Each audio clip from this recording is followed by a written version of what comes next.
আমার কাছে chicken leg piece ছিল, আমি রাখছি ওটা। আমার বাচ্চা বেশি চিকেন ফ্রাই খায়, তো সে হঠাৎ করে বলতেছে আমি চিকেন ফ্রাই খাবো না, আমি গ্রিল করে দাও, গ্রিল খাবো। তো আমার কাছে কাঁচা মাংস ছিল, তো আমি ওটা ম্যারিনেট করে আগের দিন গ্রিলের জন্য রেডি করে রাখছি। তো পরের দিন ওটা ভাজতে দিছি আমি। আর মশলা ছিল ওইটা আমি অফ ক্যামেরায় দুইবার দুই সাইডে আমি ব্রাশ করছি মশলাগুলা। তারপরে একটু যখন শক্ত হয়ে আসছে দুই পাশ শক্ত হয়ে আসার পর আমি একটা সস বানাইছি অফ ক্যামেরাতে।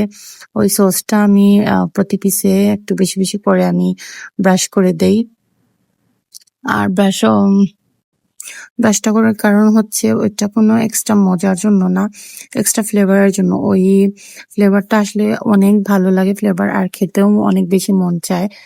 আর আমি ফ্লেভার আসলে এই সসটা আমি দেখাইতে আমি আসলে একা একা কাজ করে আমি অনেক সময় কোনো জিনিস তাড়াহুড়োর মধ্যে করতে গিয়ে আমি অফ ক্যামেরা তা আমি মানে দেখাইতে পারি না, অফ ক্যামেরা হয়ে যায়। আর আমি যে একজন ব্লগার, আমি মাঝে মধ্যে এটা ভুলেই যাই।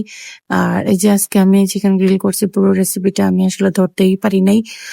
সামান্য কিছু অংশ নিছি, তারপরে হঠাৎ মনে হয়েছে আমি তো ফ্রাই করার বা আরো কিছু জিনিস যেটা আমি দেখাইতে পারি না, একবার লাস্টের অংশ দেখাইছি।